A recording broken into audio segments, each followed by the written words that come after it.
Hey guys, Assalamu alaikum. So I finally decided to do an audio version of Jinistan, which is an amazing book. And let's clear all rights are reserved by Aisha Muzaffar, who is an incredible, amazing writer. She has been bringing these amazing stories to us through her Instagram page, which is Abu's Jin. You should follow her there. Every day there's a spine chilling, amazing story.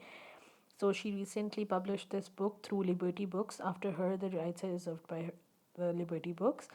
I recently purchased it, and if you haven't, you should too. But many people requested me that I should do an audio version so that you can listen to this book while working. I recently started this hobby. I put on my headphones and listen to an audiobook and keep doing my work. I get my work done and I enjoy an amazing story. And the Jinn stories has always been our love. So without further ado, let's start this. But make sure you realize that all the rights are reserved by Aisha Muzaffar. These are her original stories and it's from the book. I'm just reading the book for you guys. So the back of the book says, if there's something Pakistanis love more than December shadis and desi food, it's Jinn stories. Jinistan is a gripping collection of South Asian short horrors featuring paranormal entities in all shapes and forms, including the form of a loved one, perhaps your neighbor or even your child. So, close the curtains, grab your chai, and get ready to read spine chilling tales based on true events. So I hope you will understand my accent and you will understand the stories, the combination of Urdu and English. If you have any problem and if you have any suggestion or advice for me to improve my reading or something you don't understand, please leave it in the comments. I'll appreciate it. Thank you. Jinistan, scary stories to tell over chai.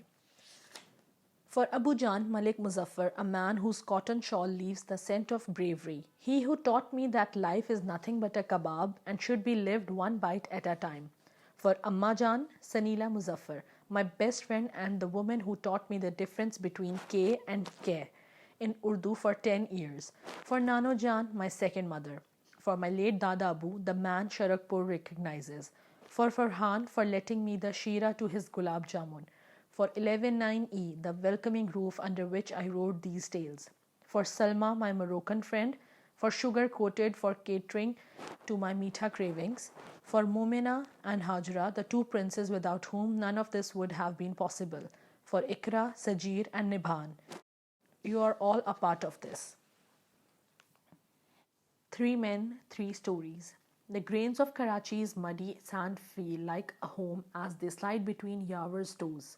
He often comes to the beach after Maghrib time, when the cool summertime breeze has replaced the scent of camels and their urine, when the colorful clothing of women with wailing children hanging on their waists have been replaced by a clearer, calmer, and colorless view of the night.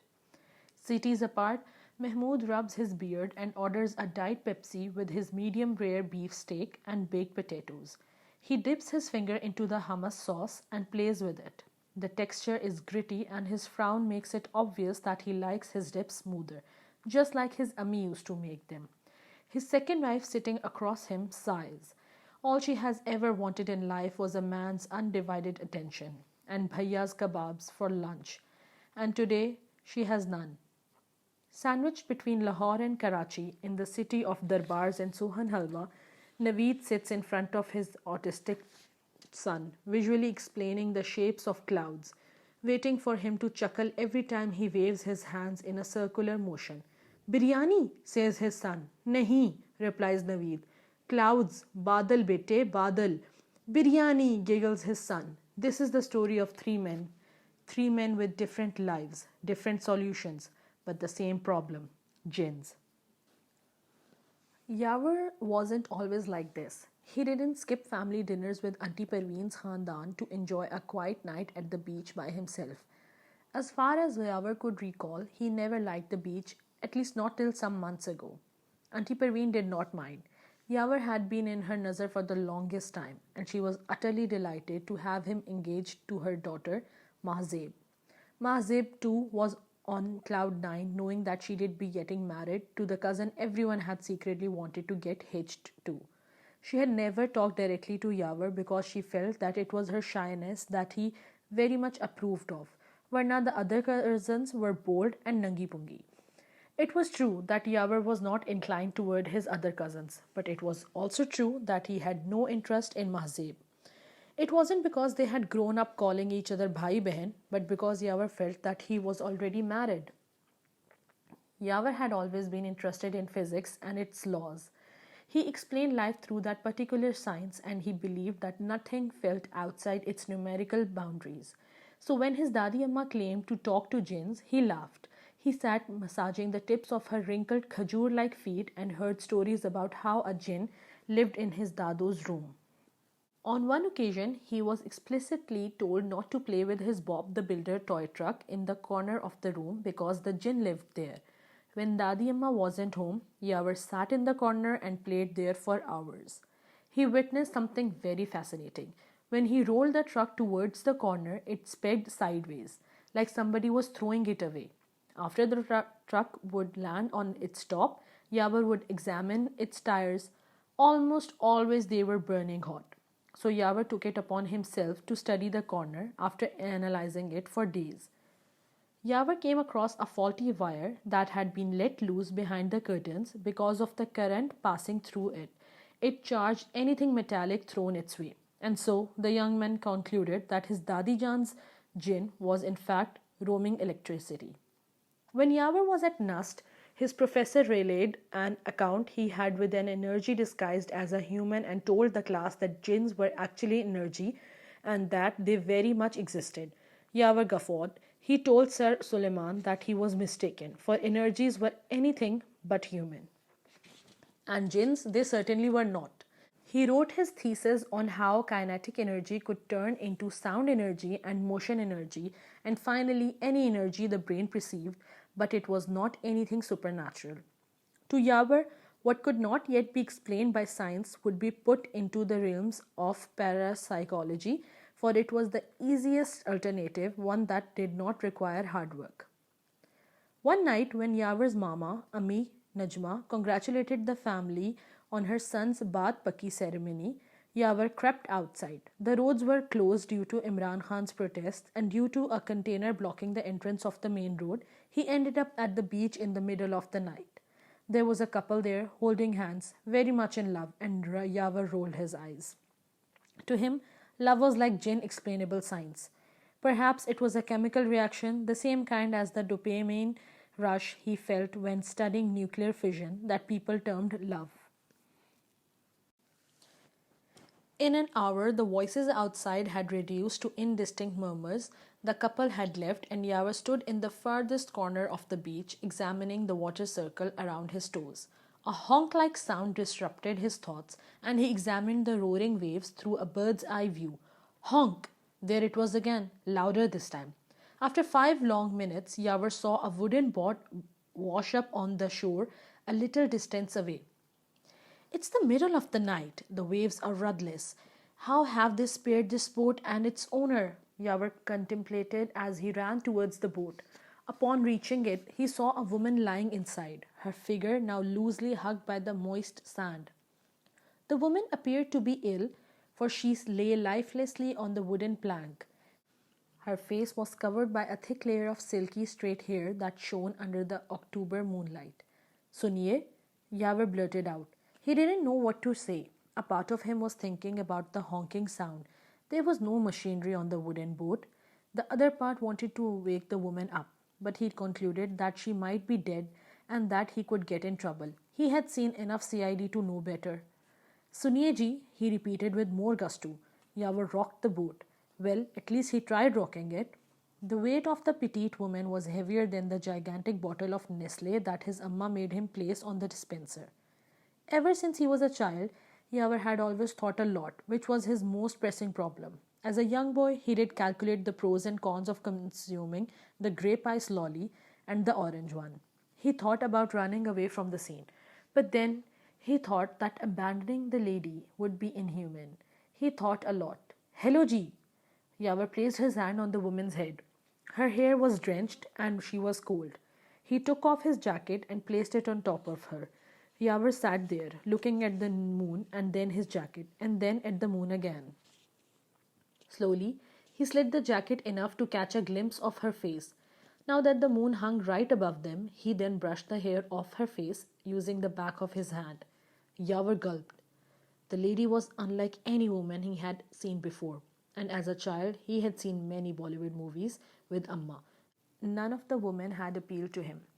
Her radiant face appeared to be lit up like a lamp. Her features weren't South Asian. The nose was round, and her tiny lips, painted the color of anar, were covered in water drops. He wondered if she was Chinese or Japanese. Her face was too oval to be Korean. "Excuse me," he said. The nervousness made Yavor's toes tickle. He placed his hand on her cheek, banishing the patches of dirt from the beauty tantamount to the brightest in a kingdom of stars. A star, Sitara, that's what she is, he wondered. Yavor sat there peacefully, chonkri marke. He smiled to himself and waited. He waited for what seemed like an hour that dragged by as slowly and laboriously as the boat. And then he saw the lady fidget. At that exact time, his phone started to vibrate. Yavor quickly declined the call. It was not him being respectful, it was just that the lady in front of him lay so peacefully that he did not want to wake her up this way. So he decided that his Amma could wait. The woman was young, though deciphering, even her roundabout age would be a challenge. Her face was too ethnical ambiguous. Her small, sea green eyes followed Yavor's the moment she opened them. At once, the silence between them gave Yavor immense pleasure, as if looking into her eyes had been his lifelong dream. She collected herself ever so gently, like the owner of a precious necklace does when it breaks and the beads scatter across the floor. It was when she lifted her upper body from the floor that Yavor noticed her feet were twisted, turned backwards, and yet he thought that those two were indeed beautiful. "Hello, my name is Yavor. I I saw that you had." Yavor spoke in his finest accent, the language of Angrez, for he was sure that they did not share their descent, and the little clothing she wore suggested that she hadn't been nestled in Pakistan either. "Adab." She opened her mouth, and words just flew out of it, like Lahori car drivers running across each other in four different directions, instinctively aware of the way. "Adab, Yawar Sahab." She knew Yawar's name, and she smiled when she said it. Her little lips parted and deep set, even little dimples formed under both her cheeks, running perpendicular to her laugh lines. She was an early birthday present. And so, that night, under the stars and the tranquillity of the sky, Yavor and the girl conversed for hours. She told him that she wasn't human and that he ought to be afraid, but Yavor wasn't. She told him that she was what he might call a siren bean wali aurat, an entity that his chapters could not explain. Yavor liked how straightforward she was, how there was no small talk or brushing over the edges between them. Everything was out on the table, and not once did he question how she knew so much about him. He just sat there, listening to her tell him tales of sinking ships, leading captains astray, seducing men to surrender their body to rudderless waves, and how well she could sing. She sang, she honked. Yavor watched in amusement. She could sound like the wind, like his Abba's downtrodden car, but most beautifully. She could sound like the sizzling sound of his puppo's puri from the previous night being reheated on the stove, and even like his puppo herself. She was a star, a sitara. She told him that she could kill him, that just like the Dians living on the land, she was a makhluk of God, and she could very much kill him. Yawar had mild urges to say Bismillah. He knew the kalmas, but he didn't want her to leave, and she, the cunning, gorgeous creature of the sea, could sense it. And so they both made love, and she whispered in his ear that on the day of judgment he would burn in the deepest depth of hell if he did so, but Yawar engaged. He had never felt such a connection before. Mesmerized by her beauty, Yawar did not measure his doings by science and its facts for the first time in his life. Yawar returned home with the biggest grin plastered across his face at Fajr time. He could see men crowding in the masjid and the occurrence of the prayer, but he could not hear the words of God. He tried to. He went inside and told them all to speak louder, but his ears had become deaf to the sayings of the Lord. And now, married to Mahzeb, Yawar often sits at the farthest corner of the beach, waiting for a boat to wash up against the shore. He does so not to make love to the maiden, but because it has been 12 years since he last heard her holy recitation, and pus oozes out of his starved out ear canals every time he strains too hard in attempts to listen.